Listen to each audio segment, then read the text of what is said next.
période où les températures se rafraîchissent et on passe plus de temps à l'intérieur avec ce que nous avons rassemblé de nos précédentes moissons, et on en profite pour se souvenir de ceux que nous aimions et qui ne sont plus avec nous. C'est la saison idéale pour la magie et la divination. Halloween coïncide avec le sabbat de Samhain. Pourquoi ? En fait, l'Église voulait convertir les païens, donc elle changeait souvent la date des célébrations païennes, soit elle leur donnait un autre nom. Ainsi, la fête honorant les saints fut placée le 13 mai, mais constatant que la fête de feu, Samhain, se célébrait toujours fin octobre début novembre, au IXe siècle, l'Église déclara que le 1er novembre était le jour de la Toussaint et rajouta plus tard le 2 novembre comme jour des défunts. Avec le temps, la nuit précédant le 1er novembre, appelée Halloween ou All Hallows Eve, c'est-à-dire veille de la Toussaint, a fini par remplacer toutes les anciennes pratiques païennes. Mais en réalité, Samhain n'a pas disparu puisque des célébrations ont encore lieu. Mais revenons à ses origines d'Halloween. Samhain est le plus important des 4 festivals de feu celtiques. Les familles laissaient s'éteindre le feu de leur foyer, puis se rassembler avec le reste de leur tribu pour observer les druides rallumer le feu sacré. Les villageois laissaient des offrandes de nourriture au bord du village pour les esprits errants et les fées. À la fin, chacun rentrait chez soi avec un morceau de bois allumé au feu sacré qui leur servait à allumer leur foyer et leur propre feu de joie, ou placer des torches au bord de leur champ. Ces temps annonçaient le jour où leurs ancêtres allaient leur rendre visite, traversant le voile qui est particulièrement fin cette nuit-là, tellement fin que toutes sortes de créatures pouvaient le traverser également. Les Celtes se déguisaient en animaux ou en d'autres créatures effrayantes afin d'empêcher les fées et plus tard les sorcières de les enlever. C'est dans cette coutume qu'on trouve l'origine de faire des farces à Halloween pour tromper les fées et les accuser à notre place. Ben voyons. Les fées étaient connues pour être farceuses, donc les gens étaient susceptibles de les tenir pour responsables. C'est bien ça. Les farces ont évolué. À l'origine, il y avait des farces qu'on appelait les farces de seuil. On s'amusait à dégonder les portes des personnes ou à enlever les piquets qui délimitaient leur territoire. Et bon, maintenant, on accepte plus facilement le fameux trick or treat, autrement dit farce aux friandises ou on mange ou on se venge. Mais revenons au Moyen-Âge. Ceux qui devaient sortir la nuit portaient des navets creusés, attachés à une ficelle avec à l'intérieur un charbon ardent. Ces lanternes étaient appelées jack-o'-lanterne. Ça vous dit quelque chose ? En Irlande, les pauvres allaient de maison en maison, offrant des chansons et des prières pour les âmes des morts. En échange, les habitants leur offraient des gâteaux de l'âme, et je vous donnerai la recette. Pour certains, ces pauvres gens portant ces lanternes en navet représentaient eux-mêmes les âmes mortes, quémandant leurs offrandes de nourriture. En France, la tradition était un petit peu différente, puisque les enfants réclamaient des fleurs pour décorer les tombes de leurs défunts le lendemain. Mais revenons à ces lanternes. Les citrouilles lanternes qu'on laissait au bord des allées éclairaient le chemin des ancêtres qui traversaient le voile. On pouvait aussi mettre des bougies au bord des fenêtres pour les guider jusqu'à la porte des gens qu'ils aimaient. Souvent, la bougie était placée à une fenêtre plutôt côté ouest. Les gens aussi mettaient des offrandes de nourriture. Enfin, ces lanternes, elles sont venues faire une référence à une légende chrétienne sur un vieux forgeron nommé Old Jack, le vieux Jack. C'était un homme si mauvais que ni le ciel ni les enfers ne le voulaient. Il errait donc dans le purgatoire. et les nuits d'Halloween, il parcourt les routes avec une lanterne en navet pour éclairer son chemin. Quand les coutumes de Samhain sont arrivées aux USA avec les colons, les citrouilles ont remplacé les navets car elles étaient plus faciles à trouver. À l'époque du Vieux Jack, on voit apparaître des contes populaires sur les dames blanches et la dame blanche. Un homme la voyant en détresse lui offre son aide. Elle lui demande alors de lui tenir les mains jusqu'à ce qu'elle lui dise d'arrêter et ses problèmes s'en iront. Malheureusement, un aboi de chien distrait l'homme qui lui lâche les mains et la dame disparaît en criant qu'il sera lié à elle durant 7 ans. Une autre légende, plus sympathique, veut qu'un fermier voie une dame en blanc éparpiller des pétales de rose dans un champ. À son départ, il y voit des fleurs. Et le jour suivant, toutes les fleurs ont disparu, mais à la place, il trouve des pièces d'or. Alors, moi j'ai un petit bout de jardin. Je veux bien que cette dame blanche avec ses pétales de rose vienne me rendre visite. Il n'y a pas de problème. Il y a aussi la dame Wynne, qui est une dame blanche associée au sabbat de Samhain. Certainement qu'au départ c'était une déesse. Et puis c'est devenu un esprit des puits et de l'eau. Et enfin un simple fantôme. Et tout ceci au fur et à mesure de l'avancée du christianisme qui diabolise le paganisme. Avec la dame blanche, les gens pouvaient rencontrer le Doulahan. Oh. Alors lui, c'était une personne qui était souvent décrite comme un cavalier sans tête. Ça vous dit quelque chose? Il apparaissait la nuit sur les routes désertes. Son apparition était présage de mort. Il portait sa tête à son côté et il criait le nom de la personne qui devait mourir la nuit même. Samhain a donc évolué au fil du temps et ce qu'on retiendra, c'est la célébration de la déesse qui descend dans le monde souterrain pour être avec son bien-aimé et préparer la nouvelle année. C'est un moment d'introspection où on fait le bilan de ce que l'on a récolté et où on décide de ce qu'on ne veut plus, de ce qui doit changer. On fait le point, on se libère des liens du passé.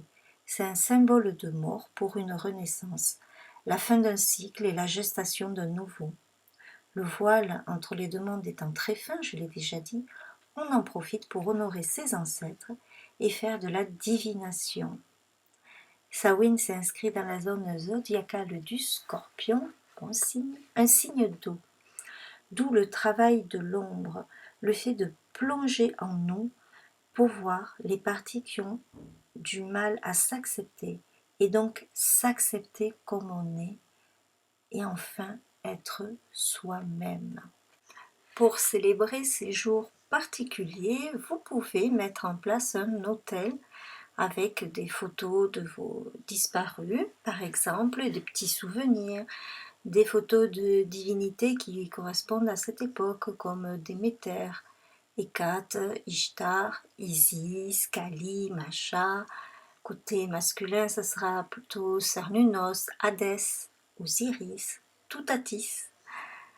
Côté couleur, le noir représente l'hiver qui arrive et la protection contre le mal, le brun pour les ancêtres et les fées, et aussi pour nos racines, le gris pour le voile qui s'amincit, l'orange pour représenter les changements et le foyer, le jaune pour la santé, l'espoir et l'optimisme, et les couleurs argentées pour la déesse, la lune et son soi intérieur. Côté plantes, on peut choisir de l'absinthe, bon, pas très facile à avoir, de la chilée pour guérir les blessures émotionnelles, de l'ail pour le nettoyage, l'armoise qui est consacrée à tout ce qui est divination, méditation, le romarin c'est la guérison, la sauge, guérison et purification, spiritualité, Le genêt pour le nettoyage, on fait des balais avec le genêt. Le noisetier pour la chance et les chrysanthèmes, la fleur de saison, pour l'amitié, la joie, le souci pour guérir du chagrin et honorer les ancêtres. Si vous avez des pierres, des gemmes, sortez votre cornaline pour la guérison, la paix, obsidienne pour l'ancrage et la divination.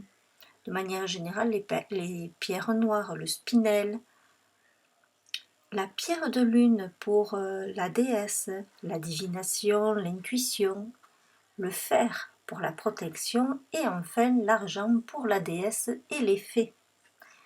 Côté animaux, l'araignée représente Athéna en tant que tisserande. Le chat noir, c'est plutôt l'animal familier des sorcières. La chouette est aussi associée à Athéna et le corbeau à la déesse Morrigan, car on croyait qu'il apportait les messages de l'au-delà. Sur votre autel, vous pouvez aussi mettre une sorte de petit balai pour se débarrasser des vieilles énergies et inviter les nouvelles. Le chaudron, quant à lui, va symboliser la descente dans le monde souterrain pour en ressortir transformé. Un masque pour assumer une personnalité différente, obtenir des intuitions spirituelles. Et puis, tout ce qui est de saison, comme les citrouilles, les noix, les pommes, le cidre, les gâteaux des âmes. Et ensuite, les photos des personnes disparues, comme je l'ai précédemment dit, et pourquoi pas un petit message qui leur serait adressé. Sur les images vidéo qui défilent, vous pouvez apercevoir mon Bouddha. Ça peut paraître assez atypique, mais quand je dresse mon autel, je le laisse toujours en place. Donc il y a un balai, vous avez aussi des pierres. Qu'est-ce que j'ai mis? De l'obsidienne neige, du spinel, cornaline. J'ai des fruits de saison, des choses que j'avais ramassées dans les bois, dans le parc. C'était déjà en place pour la déco d'automne et pour célébrer Mabon. Ici, on a de la menthe, c'est de la menthe poivrée. J'ai aussi mis de la lavande qui sert à la purification, de la verveine citronnée. Ce sont des plantes que j'ai ramassées dans mon jardin, des plantes qu'on appelle des simples, des plantes médicinales. Là, dans la coupelle, vous avez de la tourmaline verte qui était là en place déjà de la collection de Mabon. Ça, c'est la pierre de l'herboriste. Dans la fiole, il y a la lavande. Et là, ici, c'est de l'armoise. C'est une variété d'artémisia. Elle sert pour en médecine, mais aussi pour certains petits sortilèges. Voilà, il y a des citrouilles, des vrais, et d'autres en céramique, des pignes de pin, et puis oui, toujours le pentacle qui représente les 5 éléments. Dans le petit pot, on voit la verveine citronnée. Et puis, je ne sais pas si on voit bien les pierres. J'ai même mis une grande labradorite. Voilà pour mon petit hôtel. J'espère qu'il vous plaît et qu'il va vous inspirer. Vous pouvez pratiquer certains rituels de nettoyage, purification, de la divination. Je vous ferai un tirage, une méditation pour accepter sa part d'ombre. Petit rituel aussi de transmutation. Je vous l'expliquerai dans un autre post. Et vous pouvez également, si vous êtes peiné par la perte d'un être proche, vous pouvez choisir ce rituel, à savoir choisir un papier à lettres et écrire donc à la personne disparue Vous mettez cette lettre dans une enveloppe avec une fleur de datura. La fleur de datura, on appelle ça aussi les trompettes des anges. Si vous n'avez pas cette fleur, vous pouvez en imprimer une image que vous joindrez à votre courrier. Vous le timbrez et vous enterrez donc ce courrier dans la terre proche de la tombe du défunt, ou sinon, si vous avez chez vous un petit jardin ou un balcon au fond d'un pot de fleurs avec pas mal de terre dessus. Ce que vous pouvez faire d'autre aussi, c'est lorsque vous dressez la table, prévoyez 2 bougies, une que vous allumez, et une fois que tout le monde est installé à table, vous l'éteignez en disant au revoir à l'année écoulée. Vous pouvez dire ces paroles: le feu de joie s'éteint avec la vieille année. Adieu tous les ennuis, les joies et les peines. Puis vous allumez l'autre bougie pour saluer l'année qui commence. Salut nouvelle année, en cette nuit de Samhain, transmets la lumière à tous ici présents et illumine le monde. Vous pouvez aussi pendant le repas raconter quelques anecdotes sur les personnes qui ont disparu. C'est une autre façon de les honorer et de perpétuer des souvenirs que vous avez d'elles et de transmettre ces souvenirs aux nouvelles générations. Voilà, vous en savez à présent un petit peu plus sur cette tradition, son évolution, toutes les coutumes. J'espère que vous avez aimé cette vidéo. Quant à moi, je vous retrouve donc pour la méditation et un tirage de cartes pour donc cette nouvelle année qui démarre. Je vous remercie de m'avoir suivi. Ça serait sympa si vous avez aimé de liker la vidéo. Et encore mieux, abonnez-vous, partagez le lien. Je vous souhaite de très bonnes fêtes de Samhain, Toussaint, défunt, bref, une belle année. Et je vous dis à très bientôt. Salut les petites citrouilles.